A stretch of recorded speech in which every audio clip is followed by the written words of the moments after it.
नमस्कार साथियों, हरियाणा की भारतीय जनता पार्टी सरकार ने और उसके HSSC यानी हेरा फेरी साठगांठ सर्विस कमीशन ने 20 लाख से अधिक हरियाणा के युवाओं के भविष्य की भ्रूण हत्या कर दी है।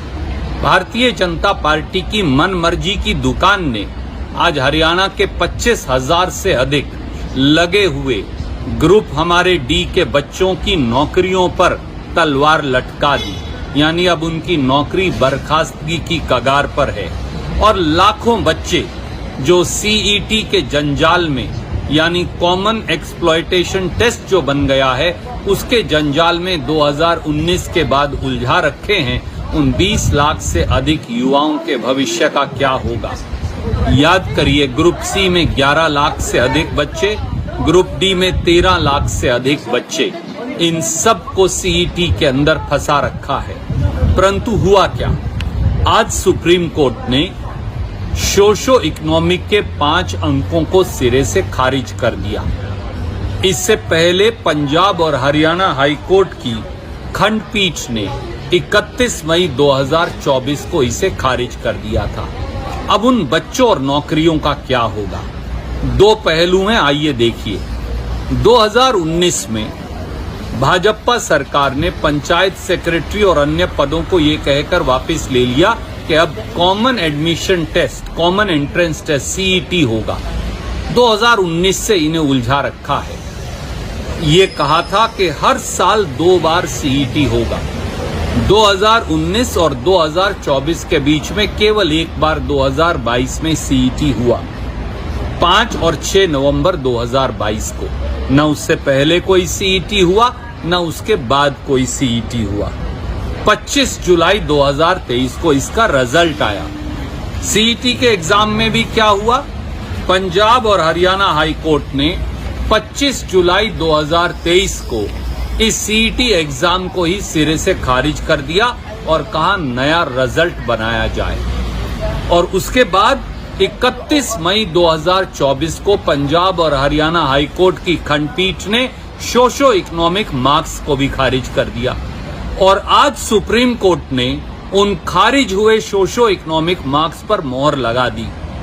ये भर्ती रोको गैंग असली में खुद भाजपा सरकार है, क्योंकि ये बच्चों की भर्ती नहीं करना चाहती। अब इसका नतीजा क्या है, एक एक करके देखते हैं। ग्रुप D भर्ती, इसमें 13,657 पद हैं और 13.5 लाख बच्चों ने अप्लाई किया। CET एग्जाम की मेरिट के आधार पर चयन किया गया। सोशो इकोनॉमिक के 5 अंक जोड़े गए। 11,000 बच्चों ने नौकरी ज्वाइन कर ली और 2600 के करीब बच्चों ने अभी ज्वाइनिंग रिपोर्ट नहीं दी। अब सोशो इकोनॉमिक खारिज हो गए। स्वाभाविक तौर से अब ये नौकरियां जाने की कगार पर हैं, क्योंकि जब सोशो इकोनॉमिक खारिज हो गए तो पूरा CET का रिजल्ट, पूरा ग्रुप D की भर्ती का रिजल्ट भी खारिज हो जाएगा। ये बच्चे कहां जाएंगे, क्या श्रीमान नायब सैनी और भारतीय जनता पार्टी के नेता जवाब देंगे। दूसरा पहलू, ग्रुप C सब ग्रुप नंबर 1 और 2, इसमें टेक्निकल पोस्ट हैं, JEE ड्राफ्ट्समैन इत्यादि। 10,000 से अधिक युवाओं ने 2,000 पदों के लिए पेपर दिया। एक प्रिलिमिनरी एग्जाम था जिसमें CET था, जिसमें सोशो इकोनॉमिक के नंबर दिए गए, और एक क्वालिफाइड एग्जाम था। अब इन बच्चों की नौकरियों पर भी तलवार लटक गई, क्योंकि सोशो इकोनॉमिक खारिज हो गया, प्रिलिमिनरी एग्जाम ही खारिज हो गया। अब प्रिलिमिनरी एग्जाम खारिज हो गया तो नौकरी भी जाने की कगार पर खड़ी हो गई। तीसरा पहलू, ग्रुप 56 और 57, इसमें 12,000 पद थे।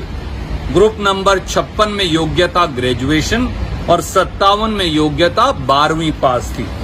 इन ग्रुप्स का रिजल्ट भी सोशो इकोनॉमिक के 5 नंबर जोड़कर निकाला गया था। अब सोशो इकोनॉमिक के 5 नंबर भी खारिज हो गए, CET का एग्जाम भी खारिज हो गया। स्वाभाविक तौर से इन लाखों बच्चों की परीक्षा भी रद्द। ये बच्चे कहां जाएंगे। चौथा पहलू, TGT अध्यापक, इसमें 7,441 पद हैं। TGT का मामला हाईकोर्ट में पेंडिंग है, इसलिए HSSC ने 2 तरह का रिजल्ट निकाला।